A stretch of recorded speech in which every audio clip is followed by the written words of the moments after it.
Hello, Anthea. Thank you so much. It's wonderful to be here with all of you. I see so many friends who I've known for such a long time. Thank you for your hard work for Indian country. Making sure that we elect leaders who care about us, that's hard work. I know because I've done it. I have, I started out as a volunteer and an organizer, and I used to drive all over New Mexico. I've been to every single Indian community in New Mexico, registering voters, getting those folks to the polls, early voting. I used to cook big pots of green chili stew and bake bread, and it's kind of like the way to get people out sometimes is to make sure that they have something to eat. So I was always happy to do that. People knew. I opened a campaign office in Gallup in 2012, and I cooked every day and had food there, and people knew that if they came to make phone calls for me, hi Betty, that they would have something to eat. One of our dear heart state senators, God rest his soul, John Pinto, he'd come every day and bring his wife and daughter, and they would eat dinner before they went home. So it was that kind of office. We campaign in Indian country differently than across the country, and I think that when we're doing that, we have our cultural pride and our traditional pride in the way we do things. So don't be afraid to embrace that heartily as you're working to ensure that we elect Kamala Harris to the White House in November.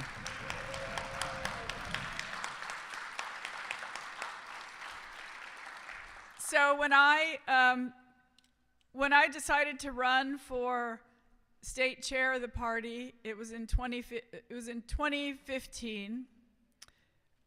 It was after we lost our governor's race in 2014. I ran for lieutenant governor.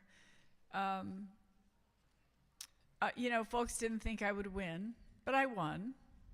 When I decided to run for Congress in 2018, everybody said I couldn't raise the money, I couldn't win, I wouldn't make it out of the primary. It was a 6-way primary.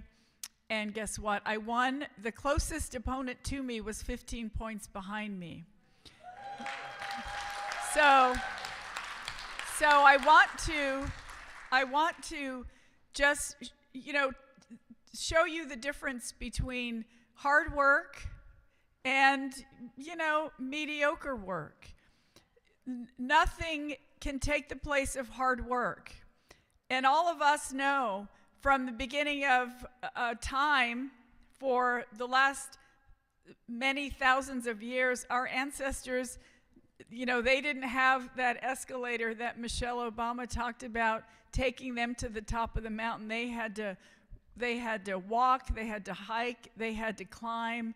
They had to use their ingenuity to get to the top of that mountain because they had a clear vision about who they were doing it for. They were doing it for us. And we owe them. We must honor their legacy by ensuring that we have people in office who care about the things that we care about, who care about clean air, clean water, all of the things that we know our children and our grandchildren need to live healthy, beautiful, enjoyable, happy lives. So I just want to say thank you for being here. Thank you for your hard work. Thank you for doing what it takes to get elected, to the delegations, the various delegations that you're in. That in and of itself is very hard work. I ran in 2008. I was very honored to win a seat for New Mexico and saw who is now President Obama give his acceptance speech to be our president. And so I know how exciting things are. It's exciting now. Tonight, it'll be great. Tomorrow, it'll be awesome. When you go home, the work really starts. We have to take this extremely seriously. I know there are some folks who lead their communities in this audience today, and so we're relying on you to lead, to make sure that your folks get out to vote, that they use their voice at the ballot box to ensure that we have a wonderful future for our children. The last thing I'll say, because I know you have business to take care of, is that we know that Kamala Harris will be amazing. It's pretty awesome to think about electing the first woman president. But that's not all she is. She understands what struggle means. Nothing was given to her on a silver platter. She had to work while she was in college. She had to take care of a sick parent. She was raised by a single mom like my child was. She understands the struggles. Tim Walz knows what it's like to raise a family on a teacher's salary. We can't say that about their opponents. We cannot say that about their opponent, certainly the one who's running for president. And so we want people who understand us, who know what it's like for us. So the last thing I will say is that President Biden, I've gotten to know him well over the last 4 years, and he is a good man. He has been a wonderful president. And, my parents, thank you.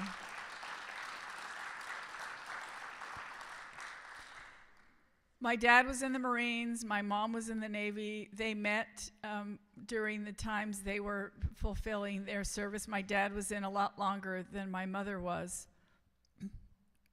And growing up, they helped me to understand what public service is. And I can tell by experience that Joe Biden is a true public servant.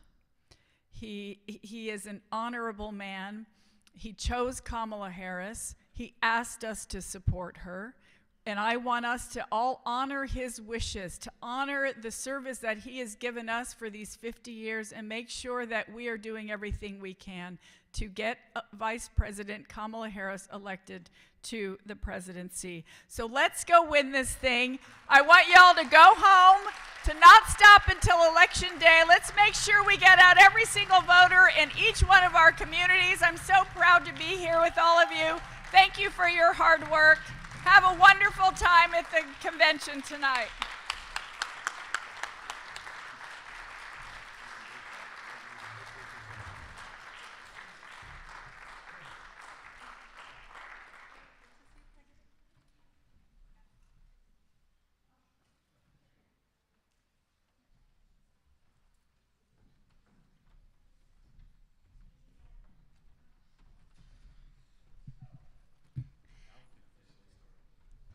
Yes, now we can officially start. And half the room leaves to follow Deb, and I'm not mad at it. I am not mad at it. We should be. Thank you so much for joining us for the second day of our caucus meetings. It's really an honor to serve as your chair. My name is Clara Pratt. I'm a member of the Diné Nation, Navajo Nation, from Lupton, Arizona, at Tessaana. And I see a fellow Lupton person here in the audience, which is rare. It never happens. There's literally like 10 of us who live there. But yes, thank you, Janine, for being here. And thank you for all of you and all of your hard work. And I think when Deb talks about everybody in this room knowing the struggle, it's true. Some of us had to scrimp and save to get here. These spaces are not largely built for us, and we are making it work. We don't come from places of privilege. My home didn't get running water until I was out of college. And it's weird. It's a weird thing to be in these spaces and to go home to our places where we see there's such a need. And it's a little bit like having whiplash. You're kind of figuring out how to navigate this world. So in appreciation and solidarity with all of you. And I'm joined, of course, by the illustrious leadership team here, Ryan Ramirez as vice chair, and Ruth Anna Buffalo. Ruth Anna Buffalo is secretary treasurer. And I want to give a special shout out to Ruth Anna, because this is her last meeting in the leadership team. And we just wanted to thank you, Ruth Anna, for all of your work and advocacy on behalf of the Democratic Party. Thank you.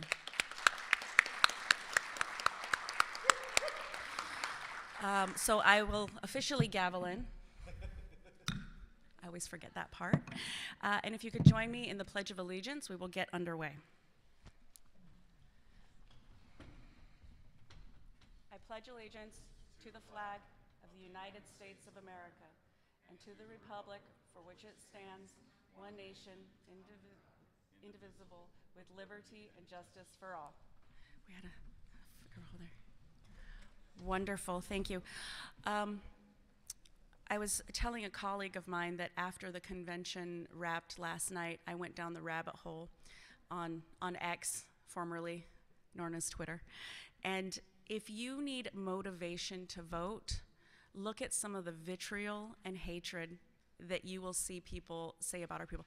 I was so proud. I saw, videos of Lieutenant Governor Flanagan, who, God willing, will be the first Native American governor in the United States. With your help. And you see the Honorable Holland, and you look at some of the commentary and the trolls that are on the other side, and you see the hatred. These are not Americans. They don't love America. I'm sorry, but we are the first Americans, and we love our country. Talking about how land acknowledgement is ridiculous. Talking about how we're going to come after for our land back. And I'm like, yes, hashtag we will be. But yes, all of these things. So if you need motivation to vote and get your people out to vote, I stayed up too late reading too many negative things. But you know what? It lit a fire in me to say we need to do more, because we cannot be polite. This is not the time for politeness. This is not the time to be very demure or very mindful. It is the time to fight like hell, because our rights are on the line. And with that, now that I've said my curse word, H-E double hockey sticks. Ooh, I'm a bad one. Hold up. Mom's mad. Mama's mad. Now that we can go into prayer. And I would like to invite Vice Chairman of the Mescalero Apache Tribe, Vice Chairman Duffy, a New Mexican, for all New Mexicans in the house, to come up and start us off in the right way in prayer. Either way, Vice Chair.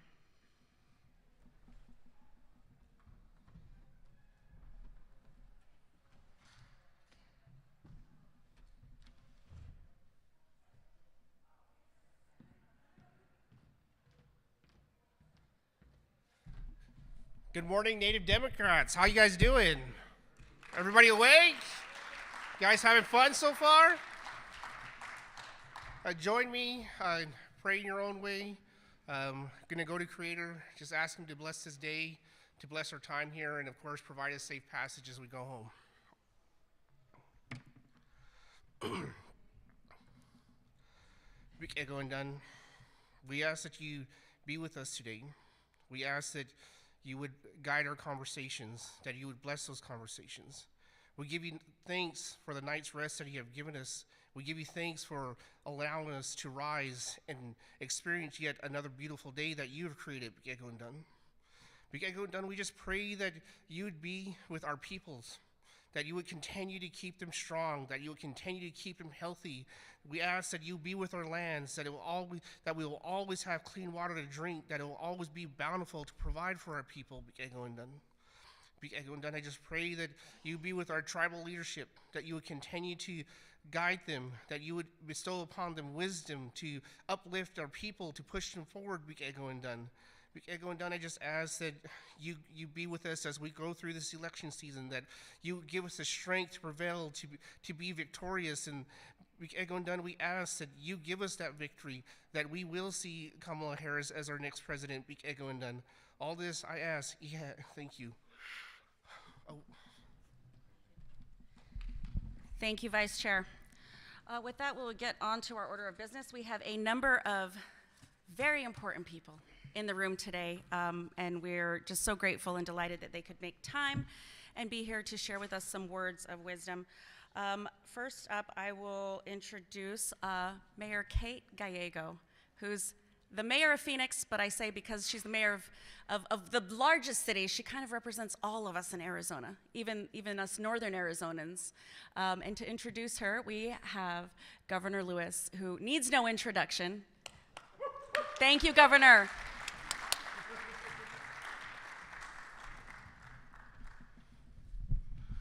Skugsiatek, Anupchuka Governor Stephen Earl Lewis, Gila River Indian Community. Can we give Clara Pratt a round of applause too? Come on.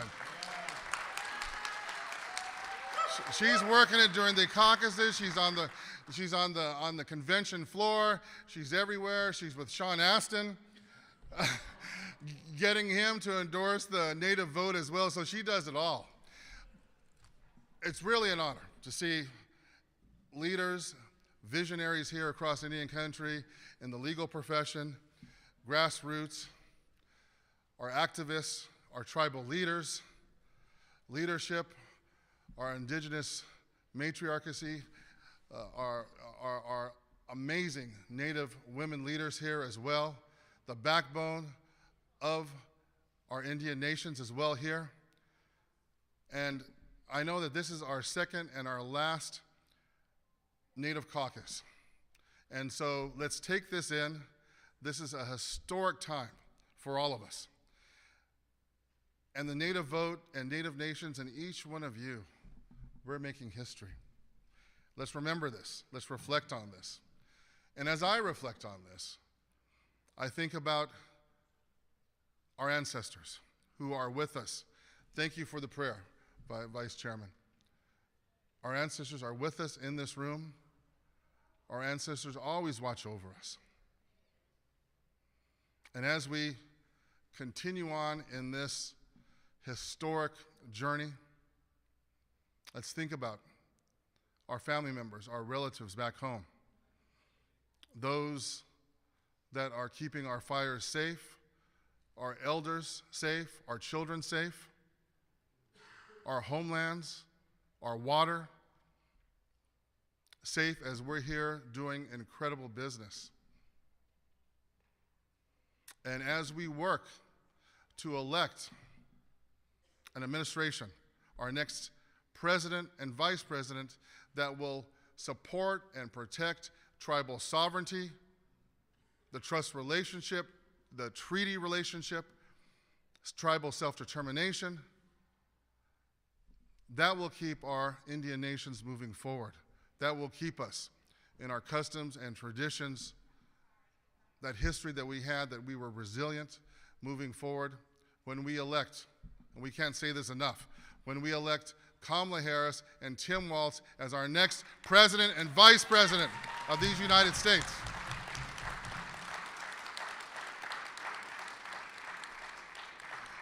Now, what they're going to do and what they need is they need all of the coalitions to come together. All of the African Americans, the Hispanic, our LGBTQ relatives, rural, urban. Those coalitions are going to be critical. But how I see it in Arizona, how I see it across Indian country, is that the Indian vote is foundational to this, right?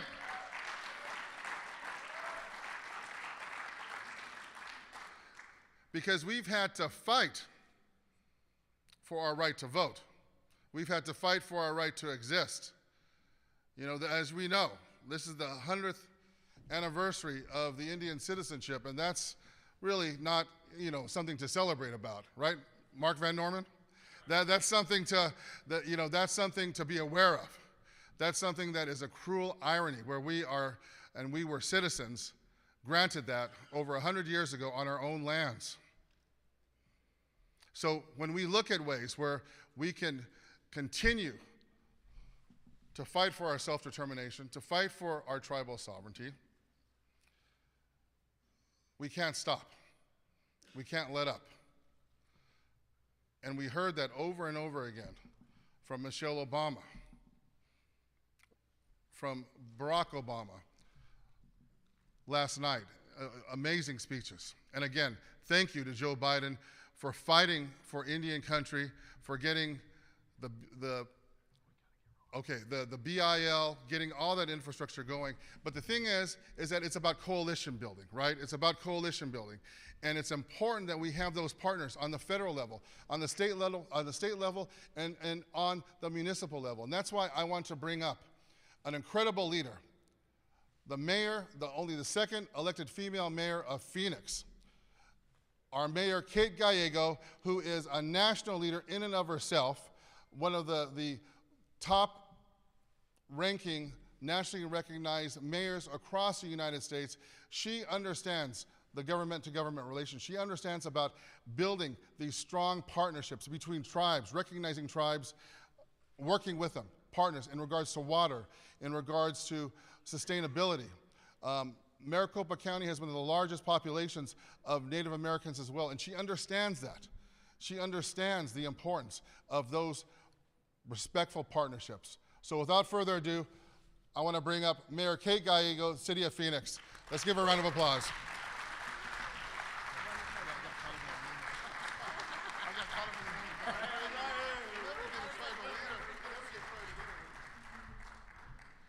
Thank you. I am Phoenix Mayor Kate Gallego. It is an honor to be with you here today. So in Arizona, we have a selection for Arizonans of the Year, and we are joined by the Arizonans of the Year, Governor Ro Lewis and Chairwoman Flores. Thank you.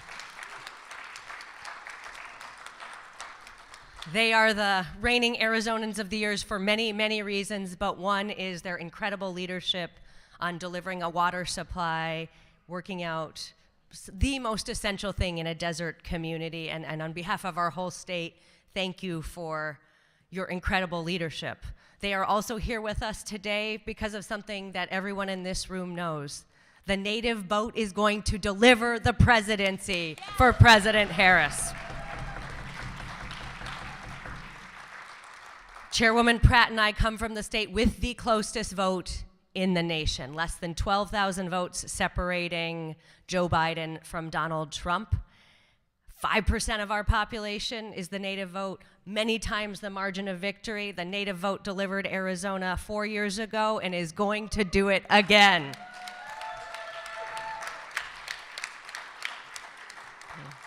We have an amazing Arizona delegation here today, from Debbie Nez-Manuel to Chairman Miguel to so many other incredible leaders. And part of that is a credit to how organized the Native Caucus is. It is not easy to be chair and vice chair of the Native Caucus in a year when the convention is at a sports facility with an unfortunate team name. Yes. But you guys have led with grace and have centered Native voices, from future Governor Flanagan to the incredible leaders here today. We have seen how much the Democratic Party values Native voices and appreciates them. And it is such a contrast with Donald Trump.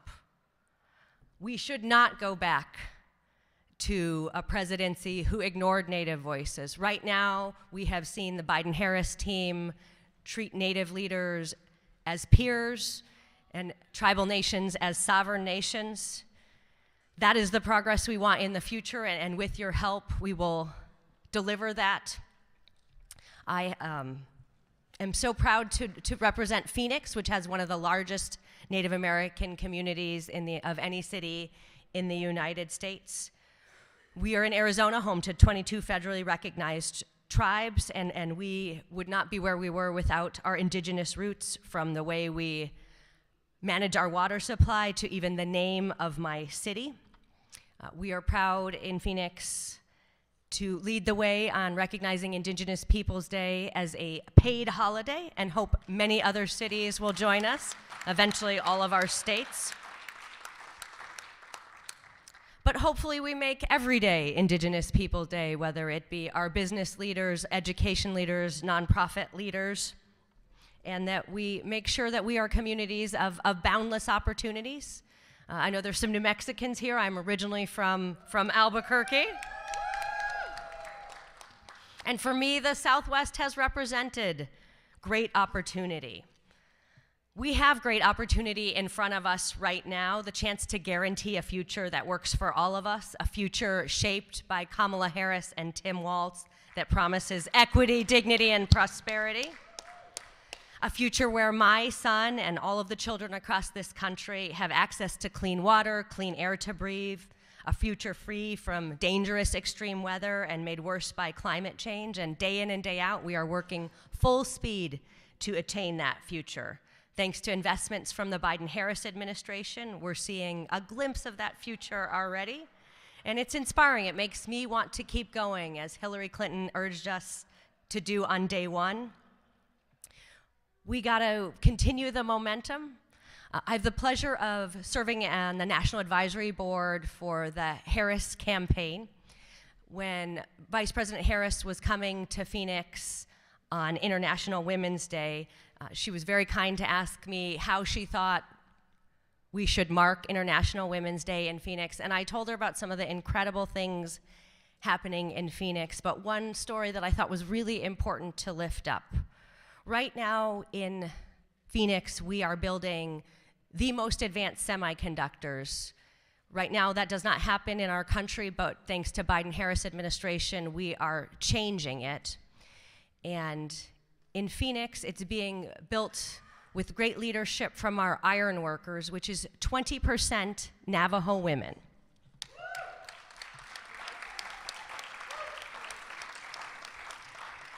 So this is technology that will keep our country safer. It is essential to whether it be national defense or information security. These are the chips that also power our cars, and we saw during COVID when Trump was in charge, the supply chain wasn't working and you couldn't get new cars. Very best, most advanced technology. And Vice President Harris sat down with a group of mostly Navajo women, although there were a few Navajo men, and talked to them, and she said to them, "We appreciate what you are doing for our country so much. You are using your incredible skill." Many of these women were multi-generational iron workers.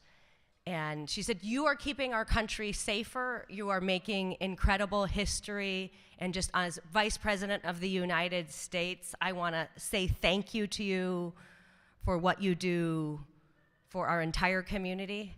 It was such a magic moment to be witness to. Here was the most important, powerful woman in the world, and she was understanding the folks who are keeping us safe and investing in the most modern technology were these incredible iron worker women. That is the type of voices she lifts up. She is not fighting for billionaires like Donald Trump is. She is fighting for all of us. She sees us. She will fight for us. And so we have to fight for her. Let's elect Vice President Harris to the White House. Thank you. Thank you so much. Thank you. Ruth Ann is going to introduce our next speaker. Good morning. I have the distinct honor and privilege of introducing an amazing Anishinaabe queen. I first had the privilege of meeting her when I was with the Native Nations Rebuilders cohort with the Bush Foundation, and she had did a presentation on community organizing, and we know Lieutenant Peggy Flanagan. Lieutenant Governor Peggy Flanagan is an amazing community organizer. Our paths happened to cross again after the 2016 election out in DC, the end of November, at the Roots camp that was hosted by Wellstone Action. And she actually invited me to be on a panel with her. And when she was elected into lieutenant governorship, I remember her always saying these words of, "We have to widen the doors to the state capitol. We have to bring more people with us." And that has always resonated with me, being a former state legislator in North Dakota and seeing the importance of having new people come into those spaces, where those spaces, as our sister always so eloquently says, these spaces were never meant for us. They weren't built for us. Actually, they were built for our termination. And so to be in those spaces and to continue to bring change and center our voices, center the people's voice, the community, I'm so super proud to call Lieutenant Governor Peggy Flanagan our sister and relative. Please give a warm welcome.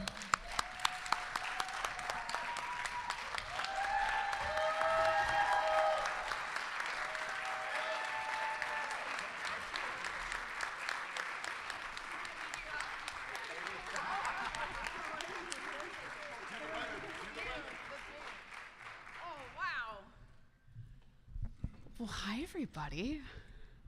Buju, Peggy Flanagan, Additional Cause, Gijuwewa Mukwe, and to go, Guavagaga, Nikagna Jujaba, Mayangando name. My name is, my English name is Peggy Flanagan. My Anishinaabe name is Speaks with a Loud and Clear Voice Woman. I am a member of the White Earth Nation, and my family is the Wolf Clan. And the role of our clan is to ensure that we're not leaving anyone behind, which is why I am a Democrat. So I know that, how many of you are here to hear Governor Walz? Anybody the other day? When he came into the caucus? Because my phone started melting. Because I think every Native person who was at the convention was like, your governor's here, he's doing so great, he said miigwech. I'm working on it. So anything that you liked that he did, I will take full credit for. But no, seriously, we are in this incredible moment, and I hope that you are soaking it in. I feel so much hope and so much optimism.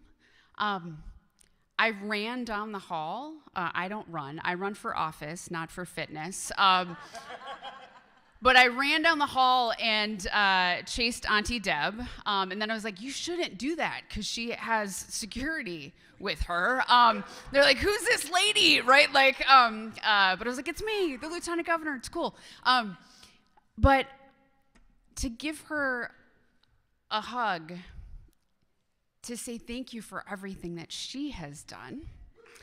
And of course, to my sister, Sharice Davids, as well, and everything that she has done. And it's not always easy to work in systems that weren't created by us or for us, but we have to be there. And Ruth Ann Buffalo, who also has an incredible career in public service. We are so grateful for her leadership. And of course, to our chairs of the Native Caucus who hold it down for all of us every single day. So this is a big convention. Yeah, you guys are doing a great job. And don't sleep on Indian country. We are strategically located in swing states across the country. I know that Governor Walz and I are governor and lieutenant governor because of the Native vote. And I know that President Biden and Vice President Harris were elected because of the Native vote. And, you know, here's the thing that we know as Native people. We are the OG organizers. Right? As we are visiting with people, right? That's what we do. It's also about organizing and building relationships, because it's not just about this one election cycle. It is about what we are building for the future and the kind of infrastructure that we are building for the future. Because in 2018, we elected a lot of Native people and a lot of Native women. And folks are like, oh, that's interesting. Is that a one-off? Is that a blip? Absolutely not, right? We are organizing for the future so that the next lieutenant governor, right, the next Native lieutenant governor, the next Native congressperson, the next Native senator, we have a deep bench in Indian country. And I see my sister Anathea Chino here in the front row, who's the Executive Director, Advanced Native Political Leadership. I am a proud co-founder of that organization because we are training Native folks all across the country. And in order to reach parity, how many Native elected officials do we need? 17,000.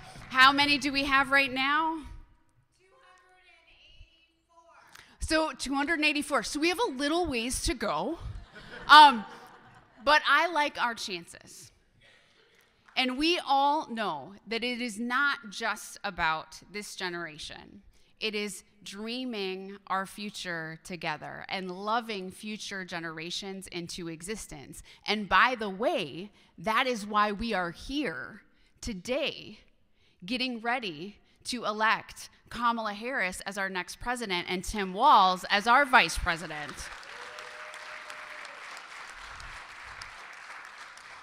The Biden-Harris administration has been incredible for Indian country, and things that I never thought possible. And you know, that's what happens when you put a Native woman in charge of the Department of the Interior.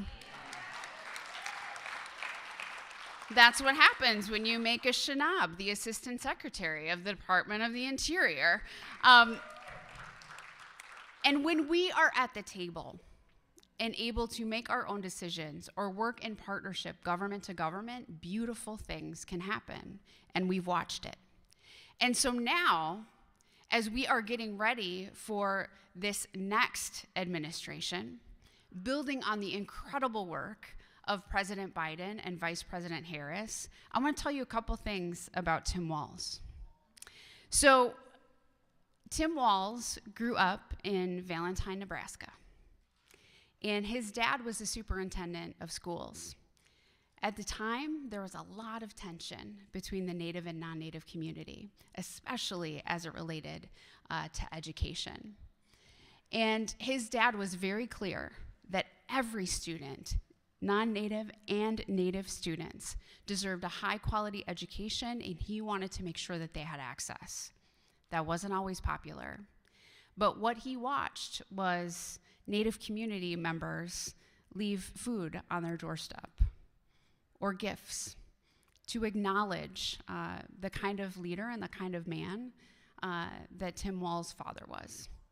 And so I have watched that influence on him over, frankly, the last 20 years. His very first teaching job was at Wolf Creek Elementary School, teaching 4th grade on the Pine Ridge Reservation. And when we first decided to run together, a year before the election, we announced our ticket. It was because we wanted people to know what they were going to get. A teacher, a coach, a veteran with 24 years of service. And you can clap for that, absolutely. And a Native woman, a suburban mom, a nonprofit executive, a state representative. We wanted people to know. And so now, as I am watching him do this work, he said to me, my very first day in office, when we walked into the Capitol, there was the American flag and the Minnesota flag. And he said, why isn't there a flag for White Earth in here? You are a citizen of the White Earth Nation too.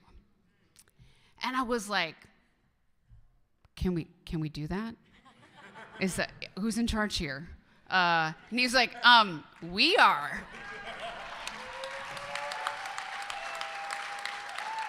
So if you come to visit, there is a White Earth flag in the governor's reception room. But not only that, he wanted to make sure that Minnesota was a model for tribal state relations. And we have worked incredibly hard. I see former Chief Executive Melanie Benjamin, who is here, who's a force, who also raised a very good governor and future vice president. It takes a lot of Ojibwe women, right, to make that happen. But no, he was very committed to it.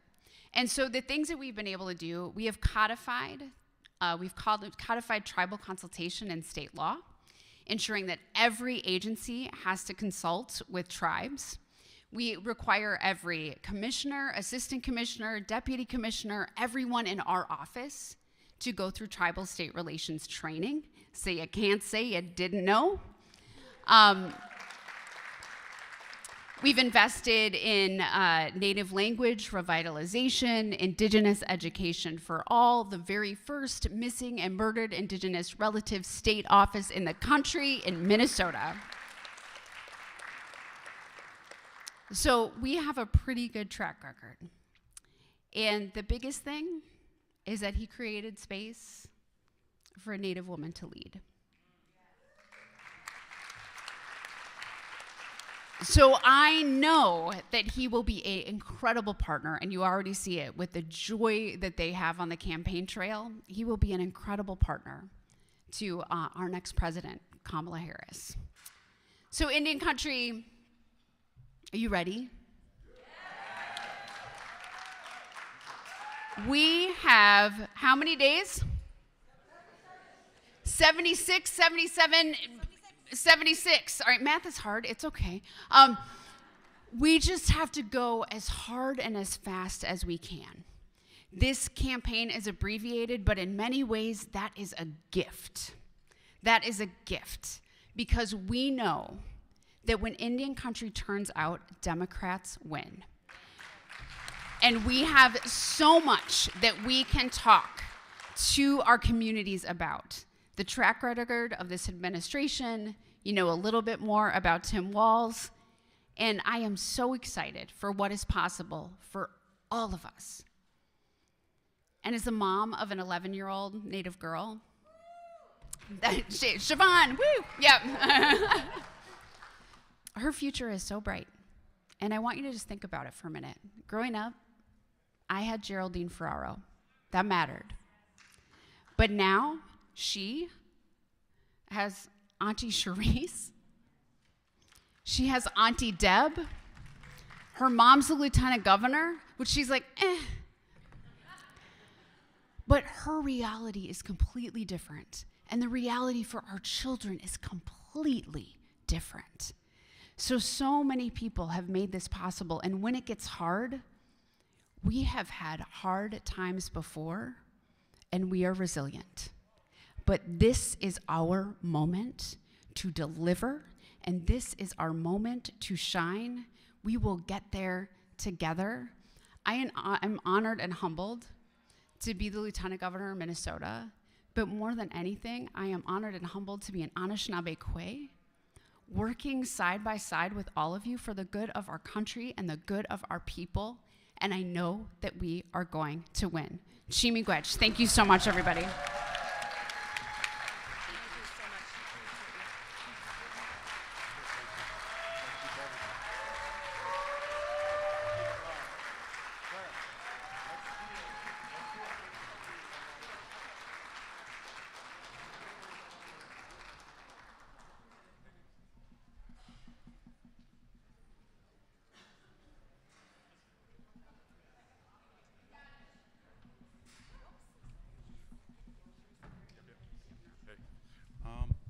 It's a fast-moving day. So next up is somebody that I had the great, incredible honor of meeting when I was appointed to be on the Commission for White House Fellows under President Obama.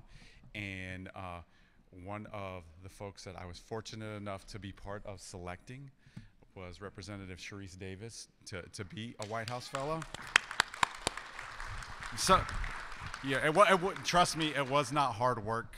She blew everybody away and was, you know, to her absolute credit, you know, one of the top vote getters associated. I'm probably not supposed to say that, but vote getters associated with our selection process. So, and just want to thank her for coming and really appreciate all her good work in Congress. So, you know, Congresswoman Charisse Davis.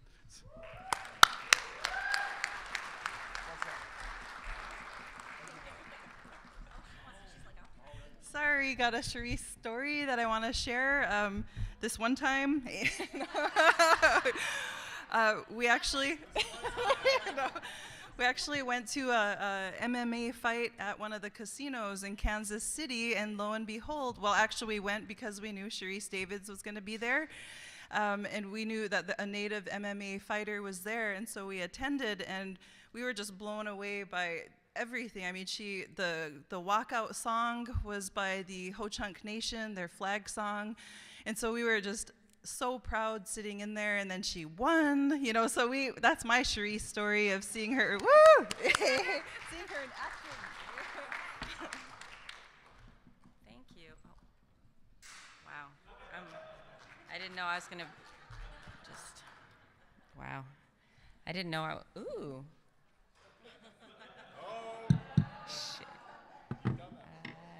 couple times. Actually, you know, I got the chance. I'm going to keep holding this. I got the chance to oversee the floor. I don't know what preside. Thank you. Oh my goodness, it's early. I need more coffee, please. I got to preside over the floor when we reauthorized the Violence Against Women Act, and it had tons more Native Indian country provisions to help us protect Indian country. So this reminds me of that.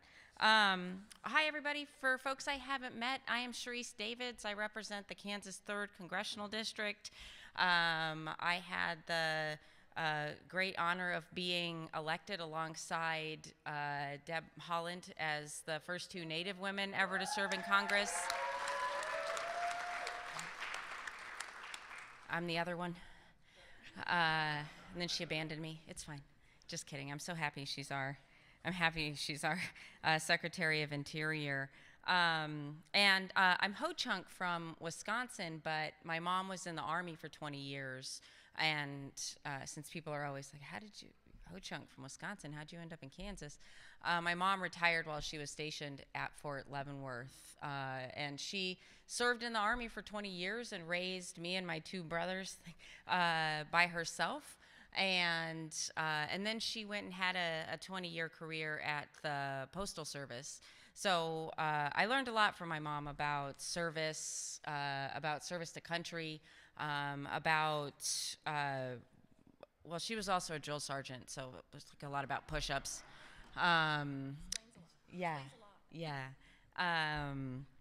And so I do think that, you know, from everything we've heard already this morning, I think that there's a common thread about the journey that we're all on, but certainly those of us who are running for office, have been supporting people who are running for office, and are in other ways serving our communities, and that it's a deeply personal and important journey, because we have to make sure that Native voices are included in every aspect of decision making, whether we're talking about state government, our local, I'm not going to get into tribal politics this morning, but you know what I mean.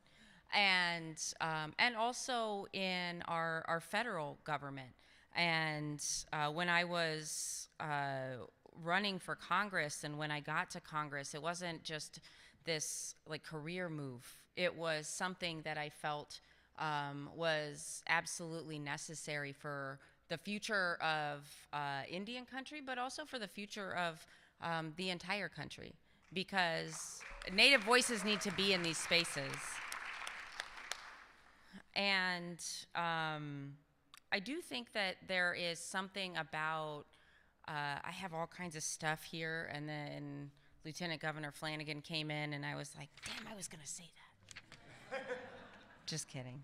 But she did talk a lot about some of the stuff that I think is so important around the experiences that we have, that we're bringing to the current space that we're in right now, but also what it means for future generations. So she shared, you know, what her daughter's experience is, which is knowing that that Native people are getting elected to every aspect of leadership in our country, and I think that the mindset change that we are in the middle of is so profound and so huge.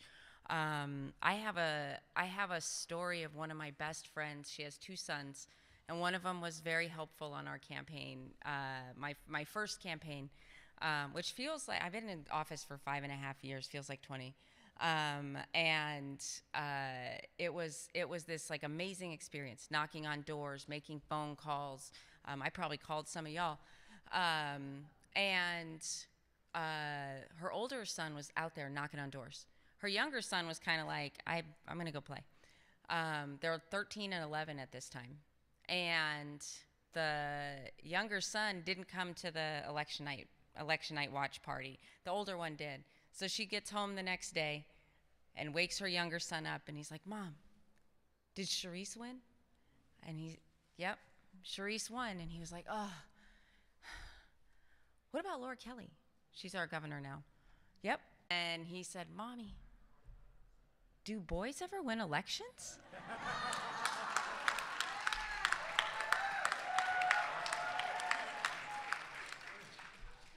We're in a time where our young people, young natives, if they don't see Native people on ballots all across the country, they're going to wonder, what's going on? We're supposed to be on these ballots. We're supposed to be getting elected to these positions. And I think that is part, like that mindset of the power that we have as Native people, as communities, to help not just support the people who are running now, but we're doing it because it's the next generations of kids who are watching what we're doing right now and are getting the support and the confidence that they need to go out and do those things. And then getting here, not just here in this building, but here to Congress, I've had the chance to work on some like really, it's weird to say really amazing stuff because a lot of times the things that we're working on to address issues in Indian country are actually kind of heartbreaking. But they're so necessary. It's so necessary. We have to be out here as, okay, I'm putting my federal government hat on now. So it's weird when I say we, and I'm like, which we am I? The federal government or this is two worlds stuff. But it's really important that we as federal electeds and decision makers are doing everything we can to keep engaged with tribal leaders, with Native communities, and the people who are actually living and breathing the impacts of federal policy every single day. And over the time that I've been in Congress, I have really tried to make sure, not just to keep that in mind for my own office, but to help other members of Congress do that. Because recognition of tribal sovereignty, recognition of treaty rights, recognition of self-determination by our elected officials in the federal government is so important. And that's a, thank you. No, I was like, please clap. No. And I'm a premature clapper, so I'm always clapping. Even when people, I'm like, all they said was hello. I'm like, yes, hello to you. But some of these things that we're working on are things like the Native American Voting Rights Act, which we have to get passed. And I do want to note, like, I'm a Democrat. We're here at this Democratic National Convention. This is a bipartisan piece of legislation. And one of the things I always want to make sure that people understand is that when it comes to things like sovereignty and self-determination and the relationship between the federal government and tribal governments, it's not necessarily a partisan issue. When we educate, and that's on some of what I do as co-chair of the Native American Caucus, is educate my colleagues in the United States House and in the Senate about what it means to be a decision maker in the federal government and how we have a duty and an obligation to uphold those treaty rights and tribal self-determination and make sure that we're standing side by side and working with tribal leaders when we're coming up with the provisions of something like the Native American Voting Rights Act, that we're working with our colleagues, sometimes friends, across the aisle, to come up with things that need to be included in the Truth and Healing Commission on Federal Indian Boarding Schools Act, which we did get reintroduced and has already come out of committee, and we're pushing to get it onto the House floor so that we can get that passed this year too.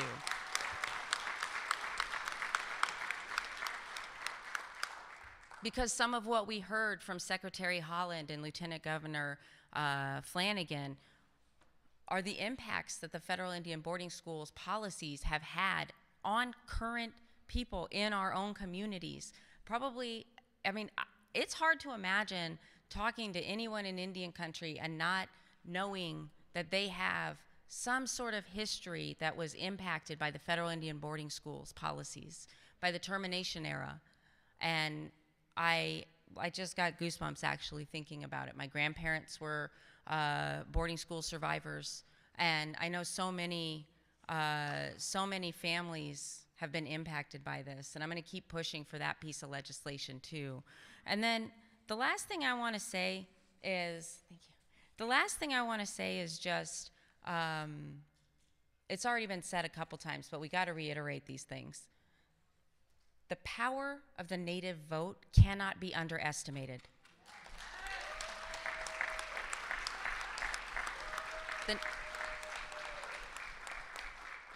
The Native vote is what will get us across the finish line for a President Harris and a Vice President Walz. The Native vote is what will get us across the finish line to making sure that our democracy remains strong. And it's also a huge part of what I believe is the future of this country's healing. Our country has an opportunity to heal, and we are not going to see improvements in all of these different systems unless all of us heal. I don't mean completely. The work is always going to be there, but the more Native voices that are included in our policymaking, and I truly believe this, the more Native voices that are included in our policymaking, the more ready this country will be to heal from the long, complex history of hurts and pain that we have been living through.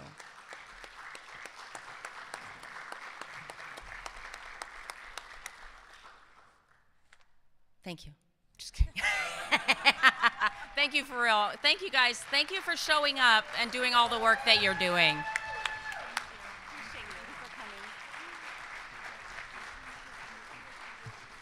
All right, folks. I know we're tracking a little bit behind, but that's okay. I'm a proud Arizonan, but I was born in Gallup, New Mexico. So it gives me really at the Gallup Indian Medical Center. Look it up. But it gives me great privilege to introduce Governor Michelle Lujan Grisham, who is the 32nd governor of the state of New Mexico, and the first Democratic Hispanic woman to be elected governor in U.S. history. So she is a glass ceiling shatterer, and we are so delighted to have her here. And we know that we're going to make history again when we get Lieutenant Governor Flanagan to be the first Indigenous woman governor as well. So leading the way, leading the charge, Governor Lujan Grisham, thank you.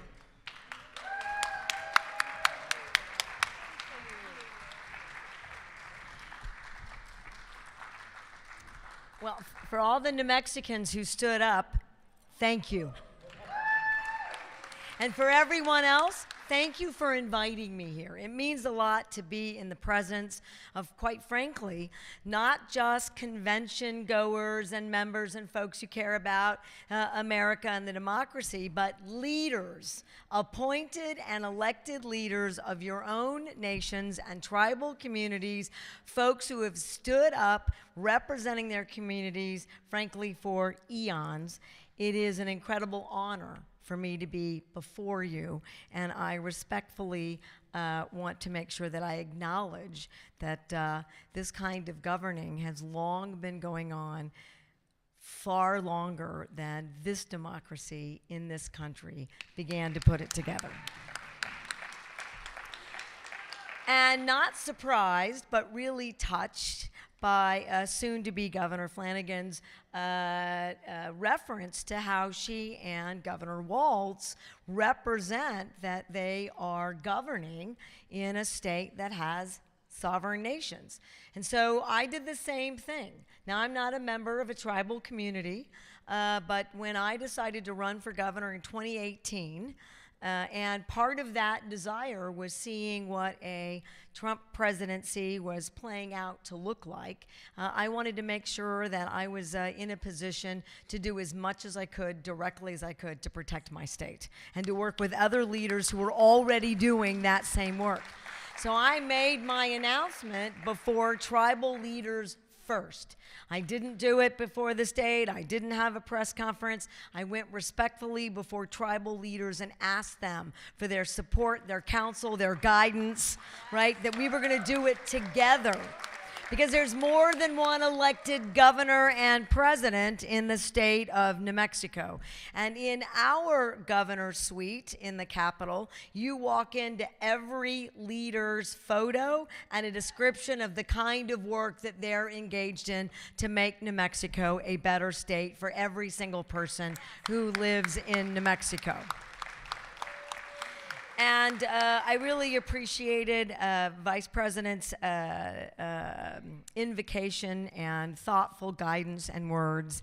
I want to tell you that Vice President Duffy is someone that I follow in a number of ways. I'm going to give you 2 examples because we've been talking about consultation and the things that this new administration, with a brand new, lifted up, majority Democratic Congress will deliver in terms of tools and resources.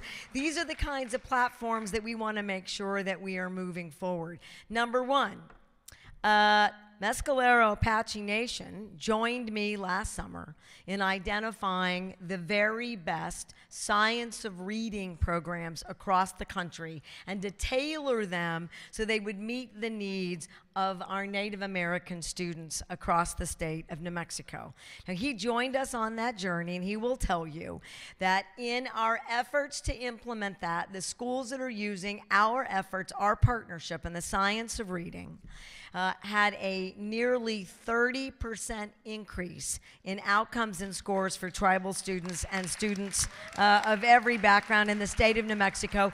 And the highest reading score jump in the history of the state of New Mexico was for tribal students, nearly 5%. And we're going to double that this next year. We're tutoring 10,000 students right now in the state of New Mexico. We want to lead the nation in reading, literacy, and proficiency scores while meeting students where they are by not having a discriminatory aspect in our public education systems to start with. And in that effort, we're likely to introduce a tribal education trust fund that puts money directly to students and families so that they're navigating both. I don't care what that door is. Public education, private education, something in between. Those tools should go directly to tribal community members and should not be in the public education system. So it's not one or the other, it's both. It's a parallel track. This is how we have a race to the top, and we're going to get that done. The other thing that we do, we have long been a state that's very clear about tribal collaboration because it's a partnership. And so every state agency has to have a liaison, has to have a collaboration plan, has to file that plan, has to get support and endorsements of that plan before it's executed. I participate directly in state meetings every year, and we have 2, a statewide effort and an education effort all by itself. And let me tell you a couple more things about that education effort. That means that we are building childcare and early childhood education that are totally immersed in tribal language, cultural traditions, history, preservation, leadership. Ground up, making sure that that sovereignty and that ability to direct and support families where they are is at the tribal community and leadership level, and I'm incredibly proud of that. And that has, in addition, that has led to, I don't know that I got the final number, but we're just under, I think, $300 million that comes just from my capital into tribal communities in the state of New Mexico. And as people are talking about the Biden-Harris administration and the work that they do, which is incredible for tribal communities and sovereign nations, and it's more than any other administration, it's still not enough. And we are clear that we are I'm about 5 or 6 times ahead of all the governors prior to me in terms of those investments. And we're going to do even more, including, New Mexico is home. It's the only place in America, free college. So 2-year, 4-year, part-time, full-time, anytime, anywhere, trades, apprenticeships. We want to make sure that we're lining up those opportunities. And in that design, of course, tribal colleges are direct recipients of those investments in the state of New Mexico, because when we talk about historic black colleges and Hispanic universities, we need to be talking about tribal colleges and universities. They should be getting the same level of support. We're going to make sure that we're leading, and these are the kinds of opportunities that we have. So look, I've got 2.5 years left, and I know that even if that's not what we're talking about, we want an America that reflects the values that you have long held and have been asking every other American to hold dear, including making sure that we protect the environment, that we're clear about water, soil, and air, and that we have a planet to deliver, that we are more than stewards now. Right? We are guardians of this planet, and we haven't done the best job. You have. But you didn't have the kind of partners that you deserved in this fight to make sure that we're doing everything we must do to address our climate challenges. And in that regard, just our water in the West, and particularly New Mexico, I'm really proud of the Biden-Harris investments, but I know that it's billions. It's not millions, not hundreds of millions. In New Mexico alone, we've already spent $1 billion plus in federal money for water settlements, and I'm lined up for about another $10 billion to finish them up, and I want them finished up. I want them finished up. And in fact, the preservation of all of our sacred water rights runs right through your leadership. So I know that I deliver for every single New Mexican if I make sure that the water settlements that belong to sovereign nations get done. Then I'm protecting everyone in the state of New Mexico, which is exactly what we're going to do. I'm also really proud of this administration, but we got a lot of work to do in healthcare and Indian Health Service. And I'm going to take you back to a really dark moment, because we will not go back. Look, I was on the phone with, I feel like we shouldn't just even mention the name. There was a time that I would like to not remember anymore when President Biden was not in the White House. And governors were called losers for trying to protect their citizens. And I was trying to get Governor Ducey and Governor Herbert of Utah to sign on a letter to make sure that we were doing right in funding for IHS and direct money to sovereign nations to deal with COVID. Why is that going through states? Now, we got there, but initially, they were not interested in doing that. And those governors refused to ask for support unless we started with the Trump administration was the best administration in the history of the United States. And you might imagine it was a no-go for me. And I want to also take you back that I strongly suspect, I want to be very clear about these words, but based on those early COVID tests that you might remember didn't quite work from the CDC, where did they go first? They got distributed out through IHS. And I suspect that that was purposeful. Now, I don't have the evidence to say that my suspicions are true. I want to be very clear about that. But who I knew then and who I know now, I think it's a rebuttable presumption that it's up to them to figure out how to tell me that my suspicions aren't right. And we immediately removed them in New Mexico and got the right tests and made sure that we were doing everything we could to preserve and protect every single member of a sovereign nation in the state of New Mexico. And I'm very proud of that work. So I could talk about all of it, all the work that we need to do, all the investments that we're going to need, all the things that we're going to stand up, all the accomplishments in the state of New Mexico, and all the things that we still need to do, because there's a lot. But I want to end with this. I also agree with the speakers before me. winning this election is going to have a whole hell of a lot to do with the men and women and the courageous leaders in this room. And I don't even want to talk about breaking glass ceilings. They're cement with steel rebar running through them. All right? We all need sledgehammers still. And the fact that I'm the first Hispanic Latina Democratic governor in the history of the United States is a problem, given the number of voters and the fact that we are showcasing today and every day so many tribal leaders and women leaders.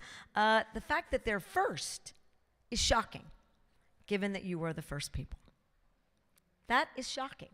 So I am clear that when we remind your and our communities what's at stake and what we're building for our children and their future, and that the values that you have always demonstrated and held dear ought to be the values for all across America. It really is about a just America, an America with equality and equity, and if we don't get it right in this room, it's never going to be right for America. And when you do that work again, it's the kind of work that's going to elect the first woman president of the United States of America. And I will tell you, as a 65-year-old elected woman, it's been a long damn time coming. And I am ready for women up and down the ballot and women of color and women representing every community in America that looks like America to get the kind of support that I know you are capable of bringing. So really, for me, this was just to say thank you. Thank you for the honor of being able to be elected and governing in the presence of so many incredible, courageous leaders. Thank you for teaching me. Thank you for supporting me. And thank you for making sure that we restore the kind of America that you have always known could exist, but isn't quite there yet. But it's coming! November, it's coming. So thank you. Have a great rest of your convention. Thank you for having me.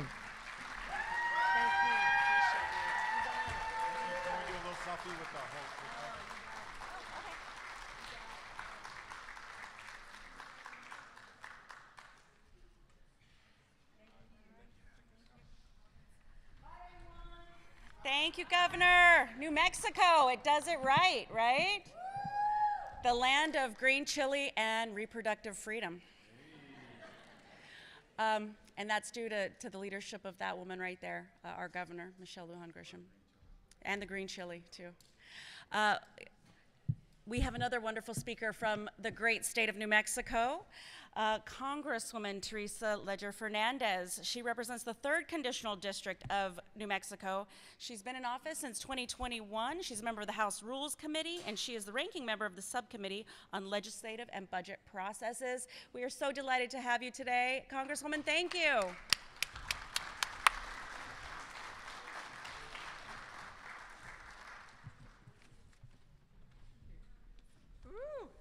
So does New Mexico deliver or what? Yes. Right. So, Yate, Kawatsi, and Buenos Dias. I'm Teresa Leger Fernandez, and I have the honor of representing the beautiful and beautifully diverse 3rd Congressional District of Nuevo Mexico. I have 16 indigenous pueblos, the Navajo Nation, the Jicarilla Apache Nation in my district. Can you imagine how beautiful it is?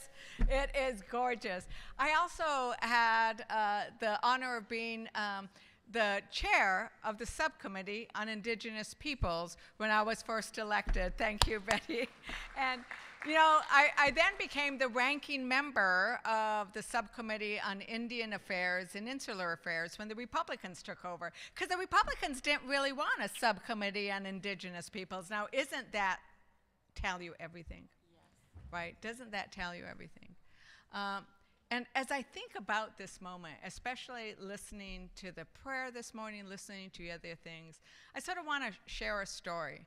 I served for 30 years as attorney for Native American tribes in my district and across the country, but then when I had a whole bunch of kids, I said, no, I'm only going to do New Mexico, because isn't New Mexico amazing? And as a very young attorney, I was asked to help fight back against a coal mine. And that coal mine would have destroyed Zuni Salt Lake, where Sacred Salt Mother lived. And so we went into court, and I put on an expert. And when you put on an expert in court, you have to prove that he's an expert. So I said, War Chief, what do you do? And his answer, and many of you already know this, I pray. I pray. Ah, you pray for your community. And he looked at the court, and you all know this. That would not be a true prayer. A true prayer must not encompass only your own family, or your own community, or your own pueblo, or state, or country. It must incorporate not only all the peoples on the planet, but the criaturas de Dios, the animals, the plants, and that which is sacred, the water, and the places where we pray. And even the corporation that could destroy Zuni Salt Lake. That is a true prayer, right? That is a true prayer. And I think about this moment that we're in now, a prayer that imagines us all as one that incorporates all of us, that is extended circles, that is a circle that is the beautiful nature of what America is. That Obama said last night, it's this resurgence of hope. The Obamas, right? We're going to refer to them as the Obamas because they are so amazing. The Obamas, that's a resurgence of hope of who we are. Versus the Republican version, versus the Trump version, which would instead of that beautiful circle that looks like that big full moon that we have, that looks like that beautiful planet, is a bunch of fragmented little pieces where we're fighting against each other, where we are putting corporate greed above sacred places, where we are willing to mine the most beautiful places and give it away. Give it away. I mean, I'm looking out at my colleagues here, and we have stood on the floor and fought against what they are trying to do to all of our lands, to the lands that you hold sacred, the lands that you have been protecting. And that is the different vision that we are looking at today. But, as everybody has said, the key to pushing back against that vision is we held up those signs last night. Vote. Vote. Vote. Vote. Right? Vote. Okay, yeah, let's do it. Vote. Vote. Vote. Vote. And what do they want to do to your vote? What do they want to do to your vote? We just passed a bill on the House floor a few weeks ago that would have said Native Americans cannot use their tribal ID to register to vote. Oh my God, are you kidding me? The first Americans cannot use their tribal ID to vote because they might think you're an undocumented immigrant? Are you kidding me? And you know who else they want to go against? Military. Military cannot use their military ID to register and vote. Are you kidding me? And why do they want to do that?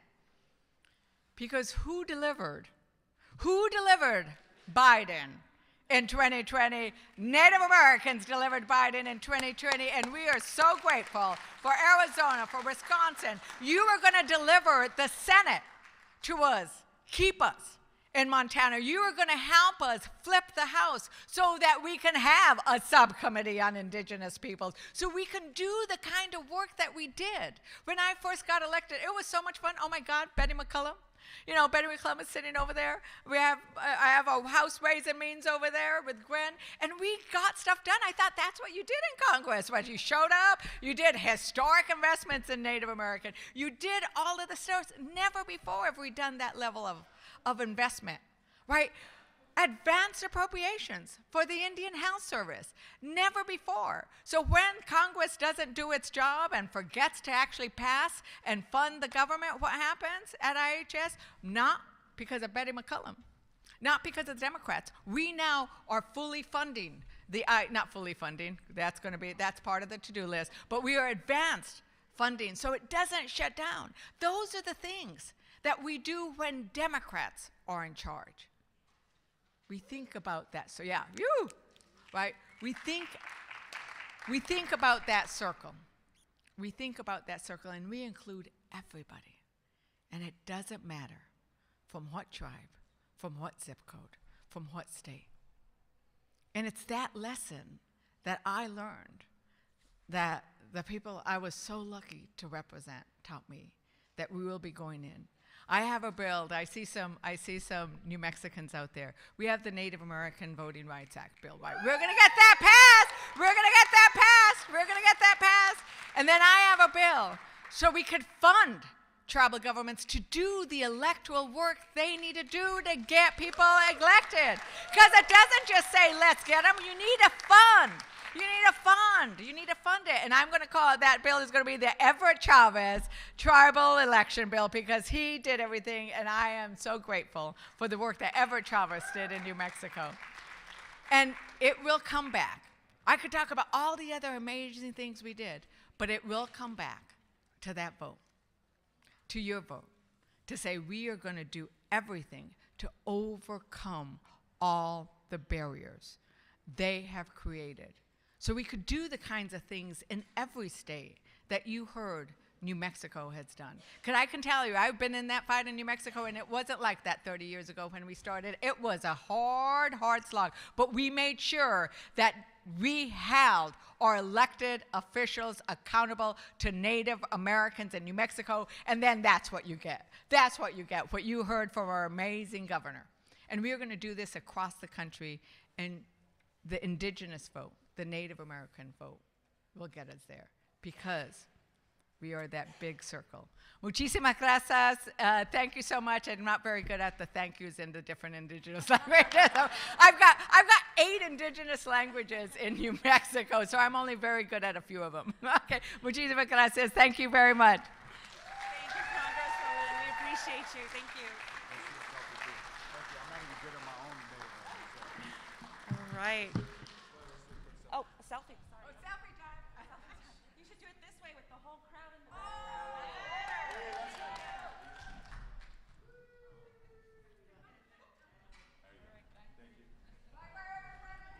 Bye-bye. Thank you. Thank you. All right. Next, we have another leading state in the terms of tribal relationships, this great state of Minnesota. So I'd like to welcome to the stage Congresswoman Betty McCollum, who serves and represents the families of Minnesota's 4th District. In 2000, Congresswoman McCollum made history as only the 2nd Minnesota woman elected to serve in Congress since statehood in 1858. So those cement ceilings, these are the ladies that are doing it. Thank you so much, Congresswoman.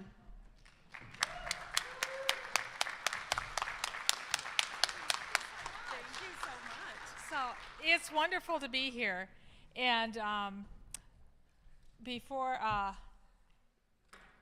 get started, I just want to thank you all in this room, so many of you, for your leadership, for your mentorship, and for allowing me to be a person who helps you get your work done. And I mean, I'm the helper, you're the director. So thank you, thank you, thank you. I had the privilege of being the Democratic chair of the Native American Caucus. It is the only bipartisan caucus, I think it was really important that Sharice brought that out, that functions in the Congress. And so we work with the leadership of Tom Cole, tribally enrolled from Oklahoma, on that. But once Deb and Sharice got elected, I went, oh my gosh, it's time to retire. And so, so I did. I went up to him and I said, you know, you guys are going to be the new co-chairs. Are you ready? Are you ready? And they went, well, we just got here. And I said, you've got this. So they said, well, you know, there's a title, and now Speaker Pelosi uses it, but I got to use it first, and that was Chair Emeritus. So it was great to work with them, because your voices should be the voices leading on this. So we've all heard democracy's on the ballot, right? Sovereignty's on the ballot. Yes. I may be a little more political than some of the other speakers that were up here.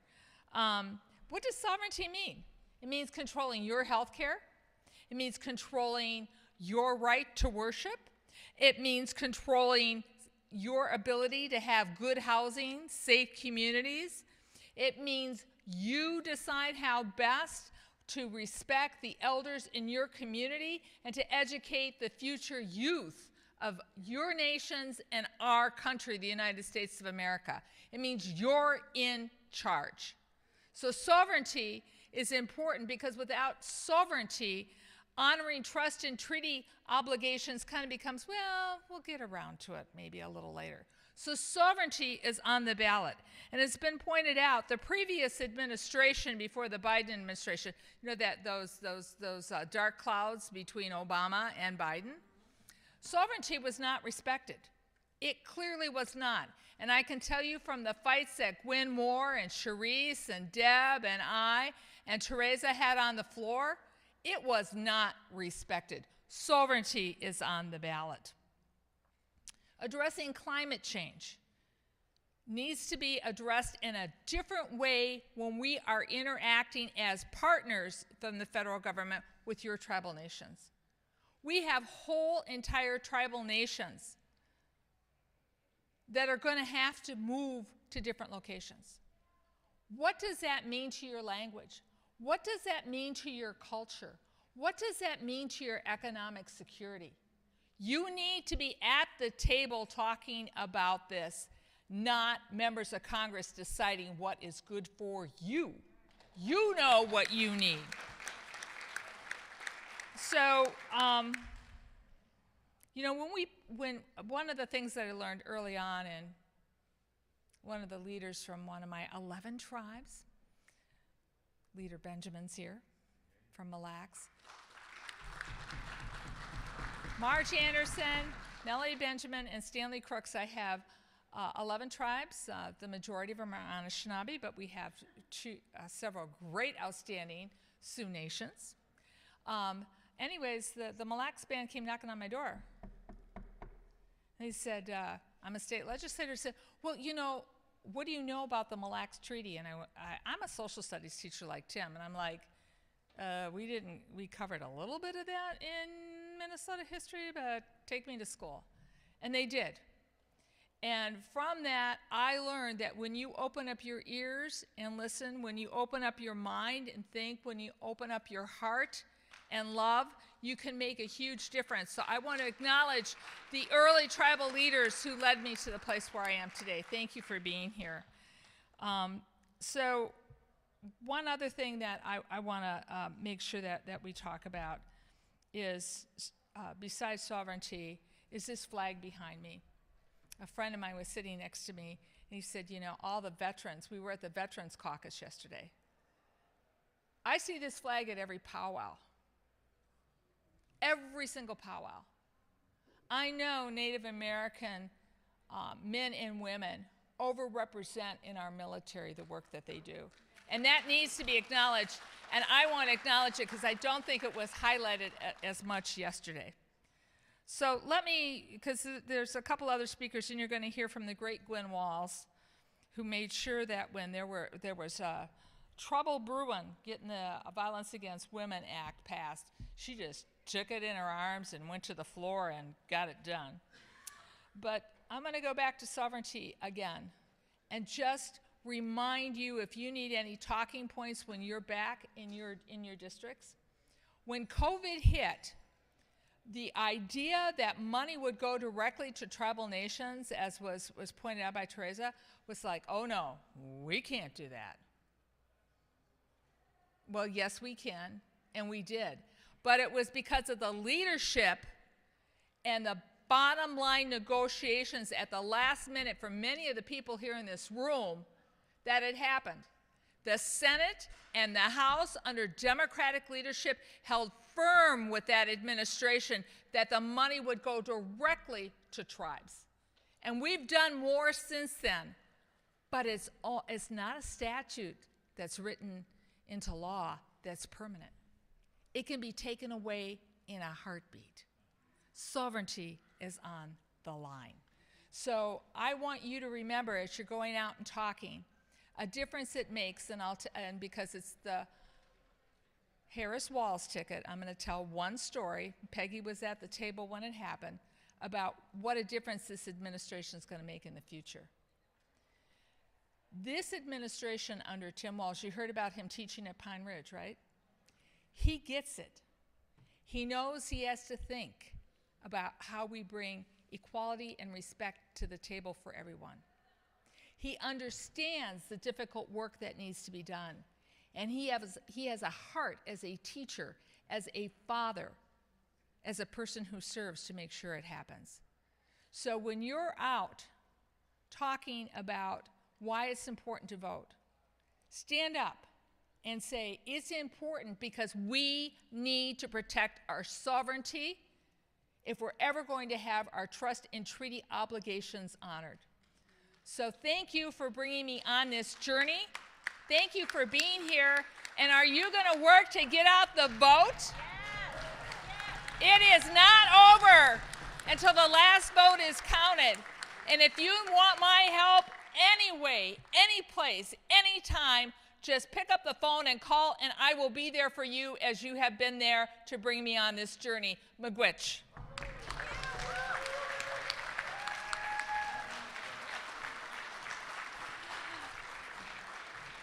Congresswoman, you know, that is what we need. We love our allies. We love our leaders, our non-tribal, our non-native leaders that sit at the table with us, that understands what it means to work with tribes and tribal people. Congresswoman McCollum, thank you so much for your leadership. And next, Congresswoman Gwen Moore. She is from Wisconsin's 4th. Elected to represent Wisconsin's 4th in 2004, the first African American elected to Congress from the great state of Wisconsin. And Congresswoman Moore graciously sat with us for an hour yesterday to talk to tribal leaders, just to get their insight. And we appreciate you, Congresswoman. Thank you so much.